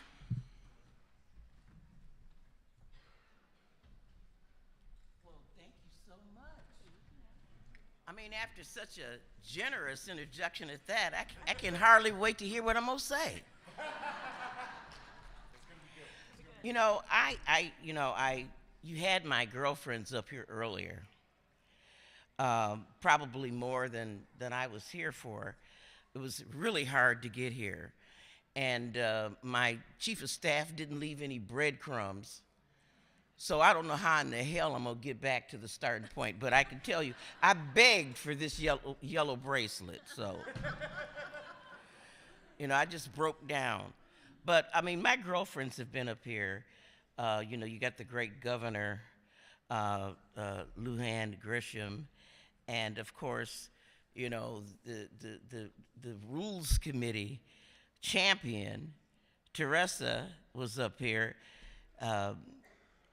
And Betty McCollum, I'll tell you a story about Betty McCollum in a minute. Sharice Davis and Deb Haaland got elected literally on the same day. And my experience was with Deb Haaland when I went out to meet her as a representative from the Congressional Black Caucus who endorsed her and sent her a couple of dollars. And so I went out to campaign for her. And instead of me taking the same tone with her as Betty took with them when they were received, saying, hey, I'm going to yield this position because we actually have some representation here. My reaction, you know, I saw Deb, I hugged her, but then right after I hugged her, I said, where the hell have you been for all this time? And I mean, I meant that sincerely because this is a heavy lift. Y'all heard about the stuff that Sharice is working on, you know, the boarding schools and the trauma of that. Deb Parker works on missing and indigenous children so diligently. I was the author that year of the VAWA bill, where we built in some protections for Native women for VAWA. And even though I'm no longer on the Financial Services Committee, I still got my teeth like a Wisconsin badger into NAHASDA, because housing for Native Americans is critical, just like it is for everybody else in the country, and we need that funding. So I was just looking at the code of ethics there, and I was getting a little worried. about whether or not I was going to be expelled from the room with the comments that I have. Because I agree with everything that Betty McCollum has said with regard to sovereignty being on the ballot and Indian issues being on the ballot like the ones we've talked about. But damn, everything. I mean, what are Indian issues? Everything. And you know, it's not just transportation or you know, whether you know the Supreme Court case where indigenous families can get their children and have custody on them. But I want to talk about the sexy part of sovereignty. So y'all just bear with me for a few minutes, okay? Because I'm on the tax committee, the Ways and Means Committee. And to me, that's just the sexiest part. I know y'all had Betty McCollum there. She's an appropriator. She comes up with the money. And you know, you had Lager Fernandez. She's on the Rules Committee. She can put bills on the floor. You think these are powerful people, I know. And of course, Sharice Davids, who, you know, I call her Madam Chair of the Native American Women's Caucus, the Vice Chair, the Treasurer, the parliamentarian, and the Sergeant at Arms of the Native American Women Caucus. Heavy lift, but it's sexy. I am co-sponsoring a bipartisan bill with Representative Swikert from Arizona. Some of you know him as real nerdy numbers dude, but I got a great co-sponsor for the Native American tax bill. I mean, this is really, really sexy. One of the things that Native Americans have been unable to do as treated with sovereignty, if they were sovereign, they'd be like any state or county or municipality that wanted to float bonds to be able to build schools, hospitals, stadium, stuff to serve their public. But no, there's this thing called the essential government test. And y'all know what that is. Now, I ain't Native American, I am black. And I can't count the numbers of jelly beans in a jar or the numbers of bubbles on the top of the soap. And that's the essential government test as to whether or not you could participate in the economy. This bill gets rid of the essential government's test, gives it a barrier. And not only will Native Americans be able to do things like build roads, you know, it's strange when you get to the res and all of a sudden the paving stops suddenly. You ever wonder why? People just can't figure out how to pour concrete 4 more feet. It's because of the essential government test. And when you can't even get a road to be considered an essential government, how in the hell are you going to get a privately owned hospital? It's run by whoever, Lutheran or whoever is running the hospital or the tribes. You can't float private activity bonds for that. That is ludicrous. Pensions. Oh, we getting really sexy now. This is it. Right before I got on the Ways and Means Committee, for real, I ain't as old as I look. But it has been that long when if you served in an elected position in a tribe, you couldn't get Social Security. Y'all, that's like a tax issue. It's sexy, Social Security. Pensions, oh yeah. Being able, the government to be able to set up a pension plan for its employees, tribal employees. Let's talk about it. This is the one that kills me. You know, we have a dearth of medical professionals on tribal lands. Am I wrong about that? Has that changed? But if a young person goes to medical school in the United States of America, their loans or in monies that they get for to be able to finance their medical school training is tax-free.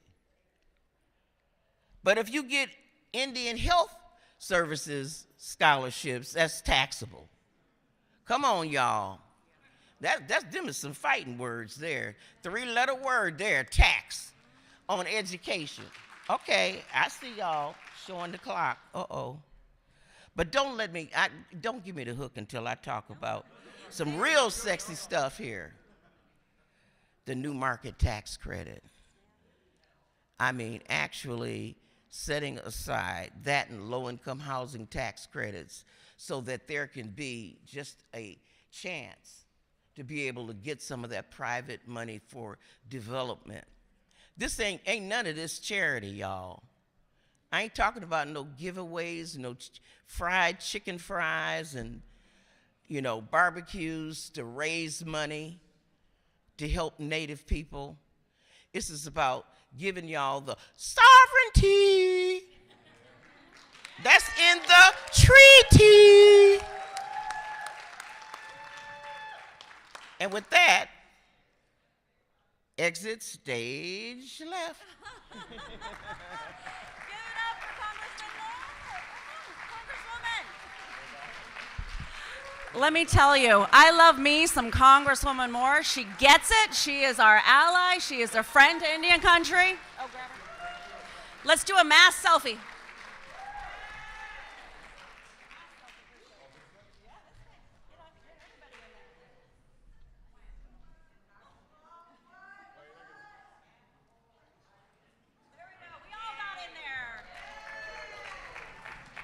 That's right. That's right.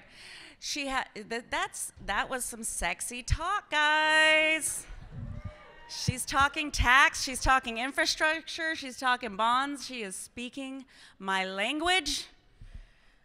All right. Okay. With that, I would love to introduce you to someone who is an amazing advocate for Indian country. Proud to call her a friend. She knows what it means to be an activist, a fighter. She's on our team, she's on our side. And, she comes from some activist roots. You may have heard of her grandfather, Cesar Chavez. That's right. So it gives me great pleasure to introduce the campaign manager for Harris for President, Julie Chavez Rodriguez.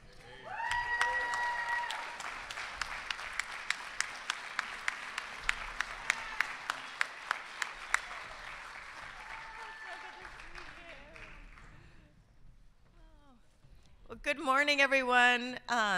Thank you so much, Chair Pratt, for that warm introduction, and thank you all so much for inviting me to join you all as you're here, celebrating a truly historic convention in Chicago.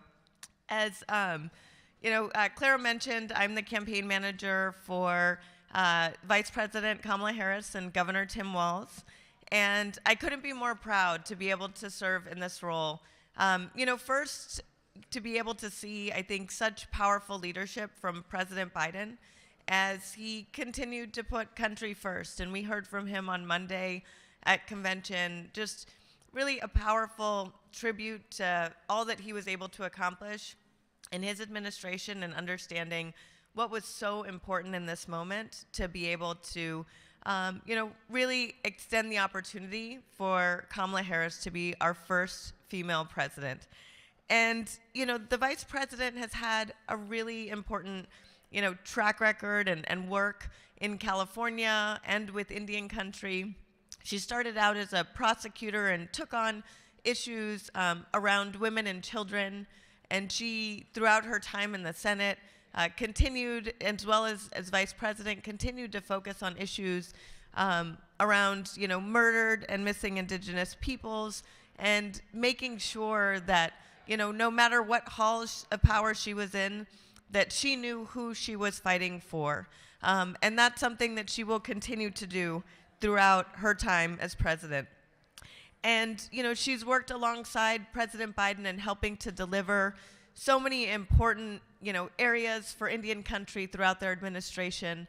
Of course, incredible funding that we've seen through the American Rescue Plan, through the infrastructure bill, and through additional investments that I know the administration has been able to make available, but also reinstating the White House Council on Native American Affairs, making sure that we were honoring our trust and treaty responsibilities and strengthening tribal consultation and processes throughout our federal government, continuing to focus on areas and ways in which we could support tribal self-determination, and finding new opportunities for things like co-stewardship as we think about the important work we have to protect our lands and our waters.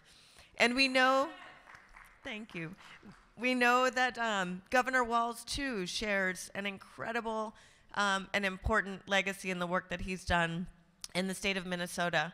And we know that when he and Vice President Harris step into their role as president and vice president, we will have the opportunity to have the first Native governor and Lieutenant Governor Peggy Flanagan in Minnesota. And that is truly, truly historic. Now, we've seen tremendous enthusiasm across the board since Vice President Harris and Governor Walz have secured the nomination. And, from kind of Pennsylvania to Arizona to Nevada, but we are not taking any of that for granted. We know that we have important work to do in all of our communities, and especially in our Native communities, to make sure we are energizing and exercising the Native vote. You all make up such an incredible and important segment of the coalition we need to win in states like Arizona, Michigan, Wisconsin, Nevada. We are so excited to be able to, engage in that partnership and make sure that we are, not just fighting for Indian country in the halls of government and in the halls of power, but doing so in terms of fighting for our vote. We have to earn each and every vote, and we hope that we can count on you all to be in partnership with us to make sure we're reaching our Native communities. And I know that, we will continue to really seek your all's input and also advice on ways that we can reach our Native populations, ways that we can make sure that, if it's opportunities to do things in language, that we have the opportunity to do that. So I look forward to working with you all. We have 76 days to get this done, to bring this home. And we know that the next 76 days are going to be a sprint, but we know that we have the power and the strength of all of you in this room and of everybody in that convention hall to ensure that Kamala Harris and Tim Walz become our next president and vice president. And as the Vice President continues to remind us, when we fight, we win. So thank you all for being in this fight with us.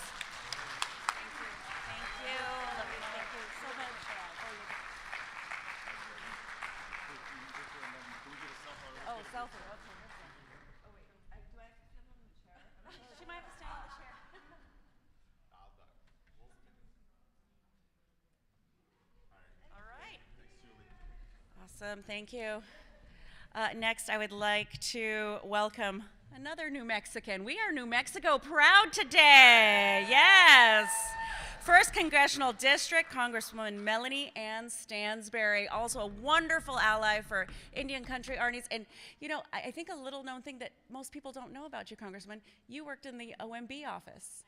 So she understands from the inside out the budgeting issues that we face as tribal communities, and we have such a wonderful ally when we go up there and we talk to her on the Hill and we say, we need this and that. She says, oh, well, let me tell you how it's funded. I don't know that we've had leadership like that. So thank you, Congresswoman. Please come up and join us.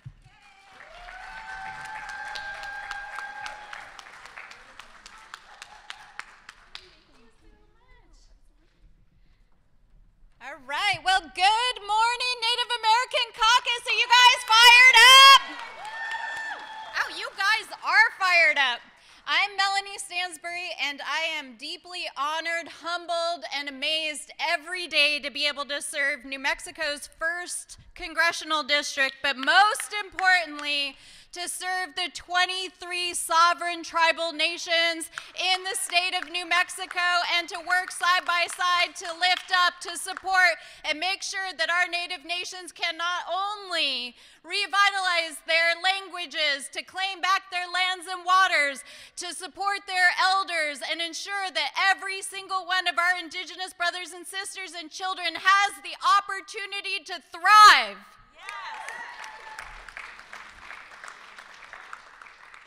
So that is why we are all here today, because we care deeply about our communities. And I have to tell you, I was just a regular old policy nerd before I ran for Congress. I was one of those people that sat behind the people who ran for office. And I had the extraordinary opportunity. I started my career actually as a science educator. I worked on water issues, and thank you.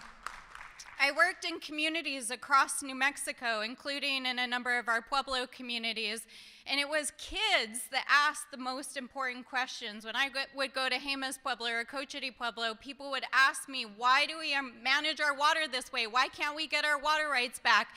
And I didn't know. And so I went back to graduate school, and I spent my career before I ran for office working on the fight to return, restore, and protect tribal water rights. And I had the extraordinary opportunity in 2010 to go intern in the Obama White House. And I went there, I packed a suitcase from Albuquerque, New Mexico, thinking I would stay for 6 months, and I ended up staying for 7 years. And over that time, I had the amazing opportunity working both at CEQ and then in the Obama Office of Management and Budget to work on the BIA and Tribal Affairs budget.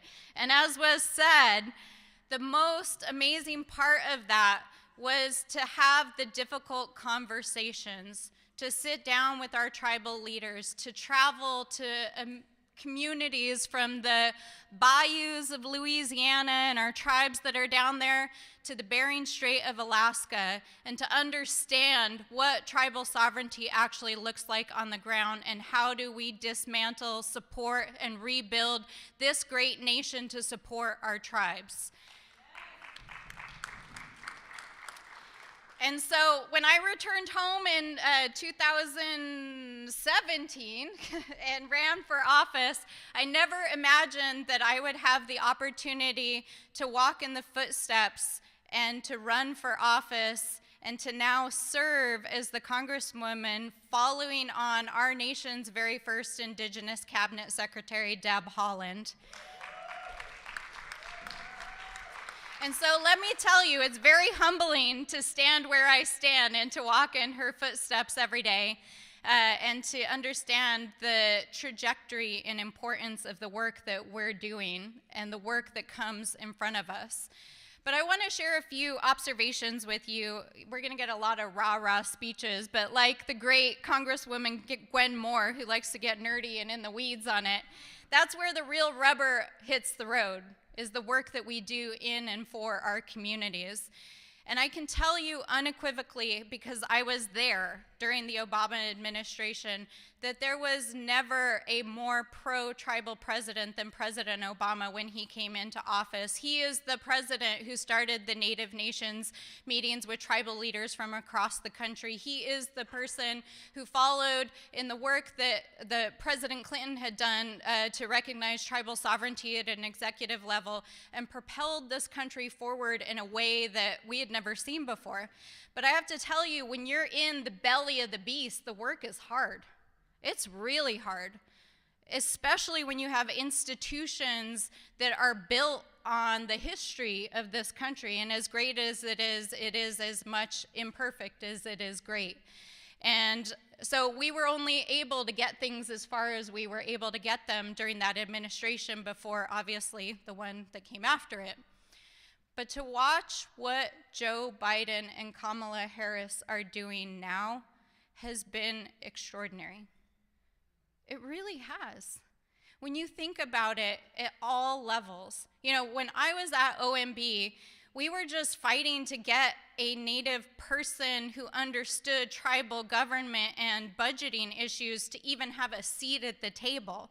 The Biden administration is the first administration in American history to commit to having a Native person and a Native policy expert actually craft the United States budget in consultation with tribal nations.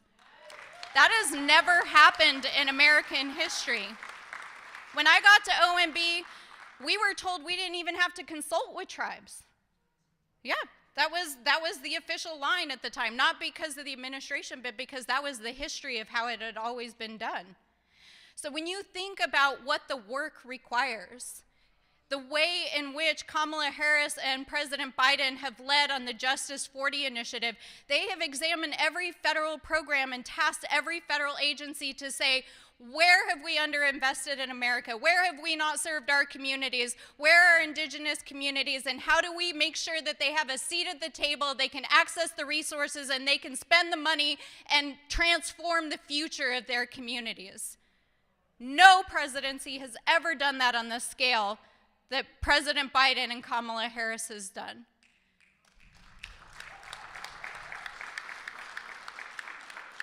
And so when we think about the arc of history, when we think about the work that's ahead of us, when we think about these next 76 days, which every time anyone says that, I have an anxiety attack, really our work is to take all of the stories, the inspiration, the hope, the opportunity, and all the things that we're feeling here and take it back into our communities and help our communities understand that we cannot sit this one out. The stakes are too big. Our right to clean air, to clean water, our right to save this planet from climate change, our right to have a future that is for our children really stands on our shoulders. And so when I think about this moment, this inflection moment that we're at, the weight of history is on our shoulders. And I know that every single person feels that in this room. So when you leave here, my message to all of you to carry home to your communities, to your people, to the young people, is that our moment is now. Our moment is to not only save our democracy, but continue to bend the arc of history. And we will not only do it, we are going to elect Kamala Harris not only as our next president, but the first president who is a woman and woman of color, president of the United States. So let's all take the message home and let's win this!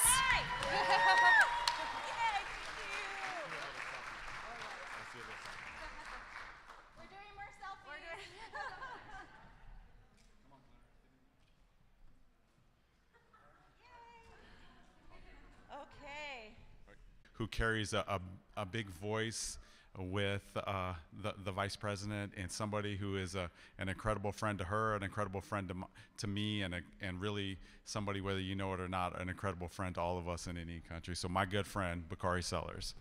Yeah.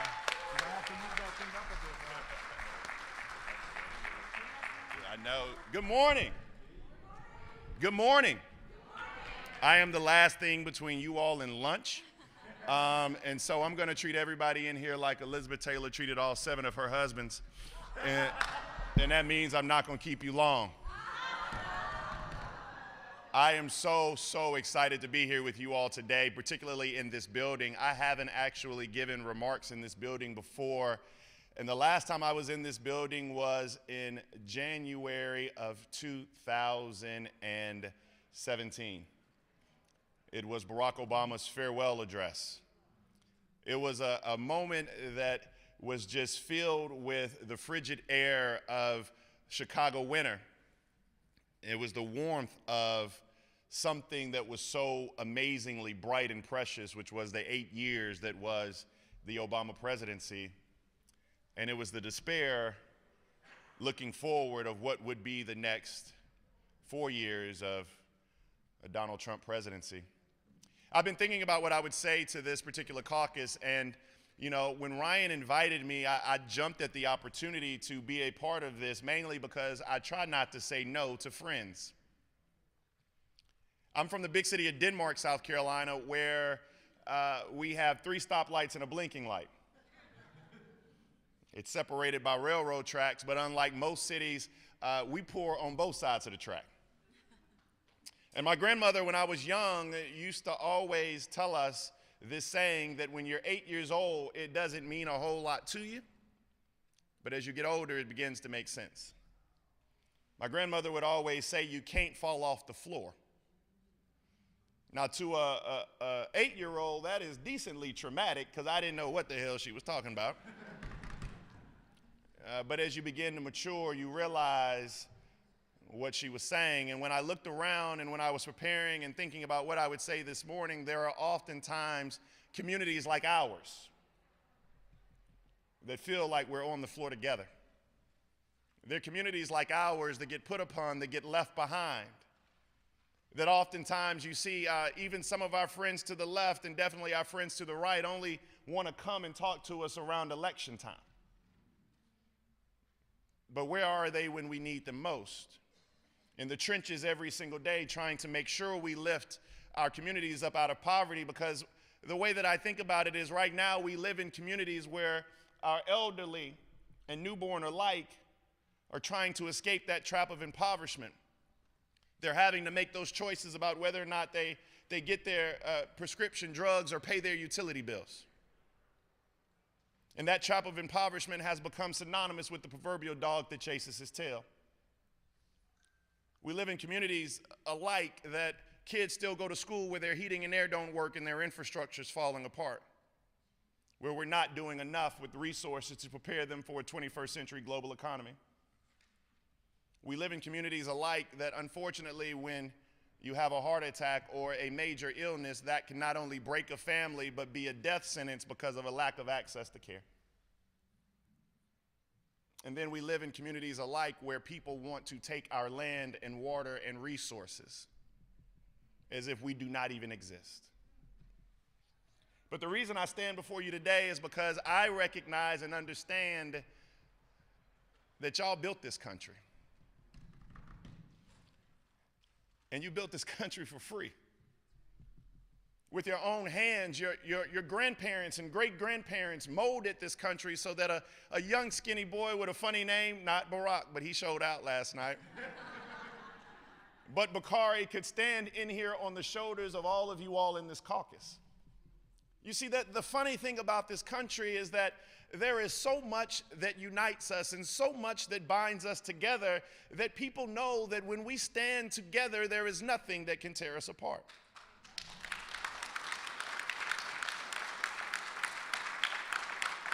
And one of the more amazing things about last night was that, of course, we had a few jokes about Donald Trump and crowd size. But we were also very forward-looking. And what I want this caucus to do is make sure that you make tomorrow better than yesterday. Because I fundamentally believe that it's not what this country was or what this country is. I believe in what this country can be. But it requires all of you all in here to raise your voices and continue to raise your voices even on those darkest days. I know that we understand the fear that is surrounding what could be if we do not do what's necessary over the next 70+ days. I also remember, Ryan, that we were celebrating a bit too much in 2016 in Philadelphia. We had already visualized what Hillary Clinton's presidency was going to be. We were already talking about what ambassadorships we were going to get and what roles in the White House we were going to have and how we were going to celebrate with our daughters the fact that we had the first female president of the United States. And do you all remember that feeling on that election night in 2016? The first thing that happened was Florida fell and we said, oh my. But that's okay, we still have the blue wall. And then the blue wall came crumbling down, one brick after one brick after one brick.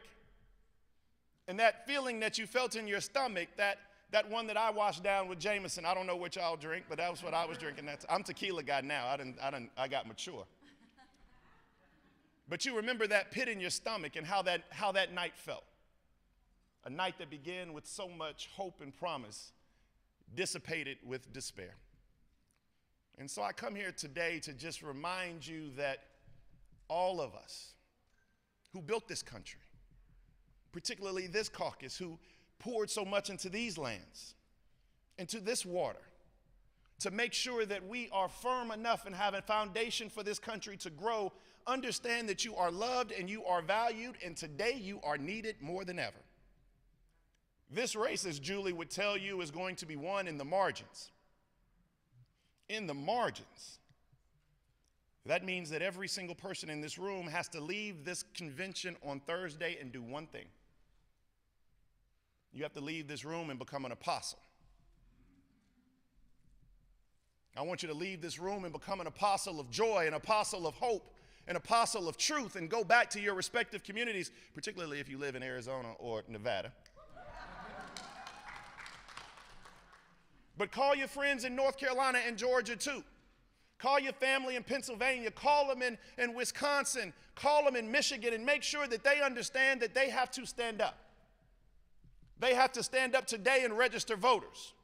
They have to stand up for hope. They have to stand up for justice. They have to stand up for truth. They have to stand up for the premise that we built this country for free. We're going to get what we're owed, and that means that Kamala Harris and Tim Walz have to be the president and vice president of the United States of America.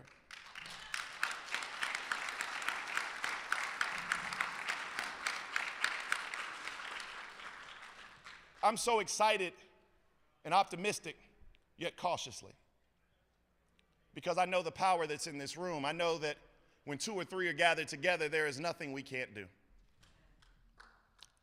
And my mom and dad told me that the 2 most important words in the English language were the words, thank you. And they're not nearly said enough. And so particularly the reason I wanted to come to this caucus is not to ask you for something. Politicians or surrogates, they get up here and want to ask you for something. Ask you for your vote, or ask you for this, or ask you for that. I don't want to ask you for anything. I just simply want to say, as a country boy from Denmark, South Carolina, from the bottom of my heart to this Native American caucus, thank you. Thank you for pouring into me. Thank you for pouring into amazing men like Ryan. Thank you for pouring into Deb. Thank you for pouring into this country. You are the foundation of this country, and I will never forget that. And I simply want to end by saying thank you. God bless you all, and God bless the United States of America.